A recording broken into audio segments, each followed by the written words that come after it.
In 1535, a woman hung from the church tower in Münster, Germany. A single iron hook pierced through her collarbone. She screamed for 3 days straight. By day 5, she could only whisper. On day 8, she finally died. But that's not even the worst part. That hook, the executioner's hook, was used legally across 7 European countries for over 600 years. It appeared in official law books. Executioners required licenses to use it. And every single use was documented, signed, and filed away in government archives. I'm about to reveal 3 methods of using this device that Hollywood has never shown you correctly. You'll discover why executioners called it the Whisperer, and the reason will make your skin crawl. I'll show you the one execution that was so brutal. A queen who watched it happen immediately banned the practice. And I'll reveal the final victim, a woman who died by this hook in 1866, sparking outrage so intense it changed execution laws worldwide within 48 hours. This gets darker and stranger. By the end, I'll explain how 3 of these hooks were stolen from a German museum in 2019 and never recovered. Subscribe now because you won't believe where investigators think they ended up. But first, you need to understand what medieval justice really was. Because here's what nobody tells you about medieval punishment. It wasn't chaos. It was a business. Picture this, it's 1276 in Nuremberg, Germany. You're standing in a crowd of hundreds watching a public execution. But this isn't a simple beheading. The woman on the platform is about to become one of the first documented victims of a brand new judicial tool, the executioner's hook. What you're witnessing is a revolution. For centuries, torture happened on battlefields, chaotic, brutal, random. But in the 13th century, European courts made a calculated decision, move torture from the battlefield into the courtroom, make it legal, make it official. The executioner's hook emerged as what lawyers called intermediate punishment. Too severe for criminals who deserved only whipping, not quite severe enough for those sentenced to death. The hook was the in-between, the tool designed to inflict maximum suffering while keeping you alive. And here's the disturbing part, this wasn't some crude medieval barbarism. The hook's design shows shocking sophistication. 4 prongs, each curved at a precise angle. Executioners were licensed professionals who served apprenticeships for years. They studied human anatomy, where to insert the hook for pain without immediate death. They were proto-surgeons of suffering. Every single time a hook was used, the executioner had to file paperwork. The crime, the sentence, the duration, the outcome. Many of these documents survive today in German archives, and what they reveal is chilling. This was systematic, regulated, and considered completely normal. 3 types of hooks existed: the throat hook, the rib hook, and the suspension hook. Each served a specific legal purpose. Each had its own protocol. But before we go further, you need to understand the one thing Hollywood always gets wrong about the throat hook. Because when you realize what it actually did to the human body, you'll understand why victims couldn't even scream. Imagine standing on that platform. You're the woman convicted of theft. You've heard the rumors about the hook, but you don't really understand. The executioner approaches with 4 curved iron prongs in his hand, each about 3 inches long. The crowd has paid their admission 1 to 3 pennies per person. They're waiting, watching you. He positions the hook beneath your jaw, angled upward. Then he pulls. The 4 prongs pierce through the soft tissue under your tongue, through the floor of your mouth, and lock behind your jawbone. Then he attaches the chain. He lifts. You rise to your tiptoes, and there you'll stay for the next 4 to 6 hours. Here's what's happening inside your body. The hook isn't just causing pain. It's compressing your airway at a precise angle. Breathing becomes possible, but only barely. Every breath requires conscious effort. You can't swallow. Saliva builds up. Blood pools. But you remain conscious, fully, horribly conscious. We know these exact details because of Franz Schmidt, a Nuremberg executioner who kept a diary from 1573 to 1617. He logged 361 executions. 345 involved hooks. His entries are clinical, precise, disturbing. He describes degrees of insertion: shallow for warnings, medium for punishment, deep for execution preparation. But here's the detail that historians buried for centuries. Schmidt's notes reveal that executioners heated the hooks first, red hot. The prongs seared flesh as they entered, cauterizing blood vessels to prevent victims from bleeding out too quickly. This kept them alive longer. More suffering, better entertainment. And entertainment was exactly what it was. Vendors walked through crowds selling hook programs, printed schedules listing the day's punishments, the crimes, the names. Children under 12 attended free, part of their moral education. Parents brought their daughters to learn what happened to women who stole bread or spoke against the church. This is why they called it the Whisperer. After several hours suspended by jaw hooks, victims' vocal cords were so damaged, so compressed, they could only whisper.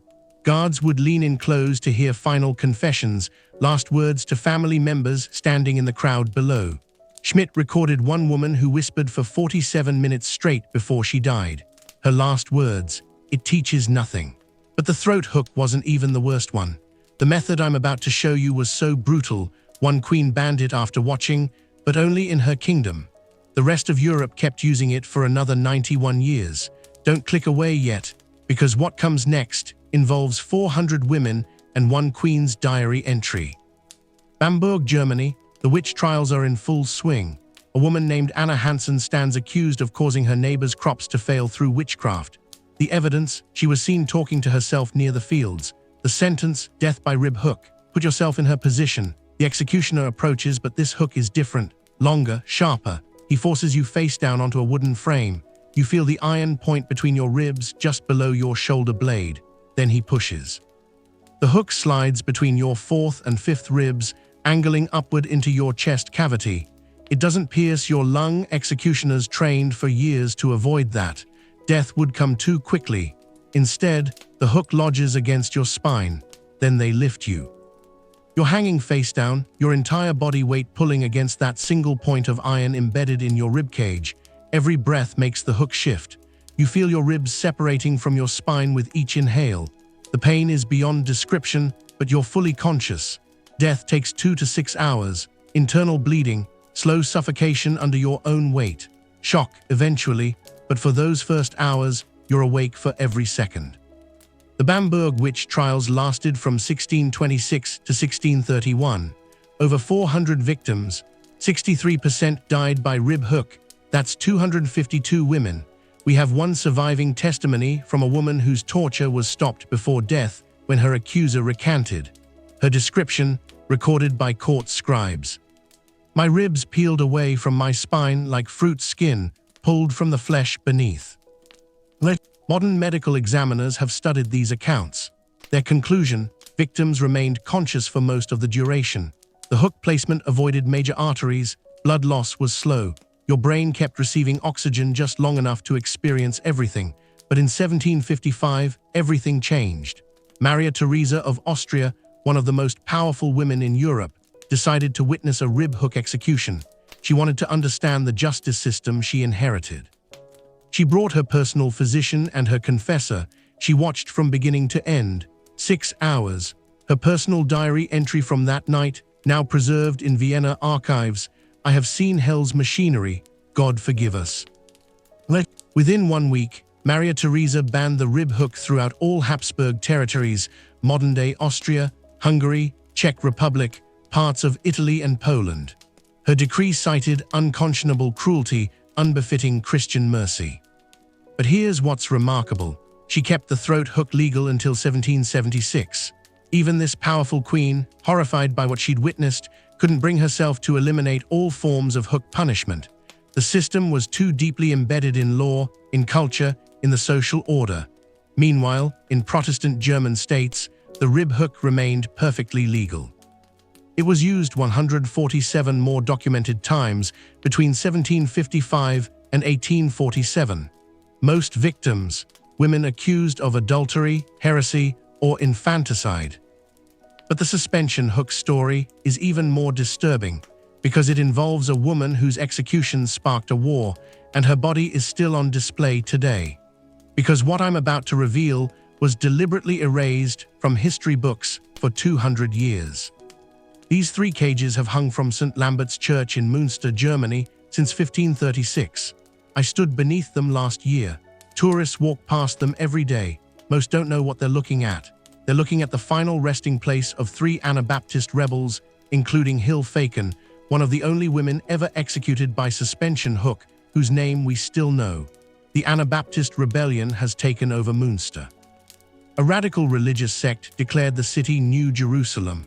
They're waiting for the end of the world. Hilfeken is one of the prophet's most devoted followers, a woman who recruited dozens of others to the cause. When Catholic and Protestant armies finally retake the city, she refuses to recant. Her sentence: suspension hook, public display on the church tower. The suspension hook is different again. It's designed to go through your shoulder, just above the collarbone, or through your hip bone. Then you're hoisted up the side of a building, often the tallest church tower in the city. You hang there as a warning for days. Hilfeken lasted 8 days. We have letters from witnesses, church officials, visiting merchants, soldiers.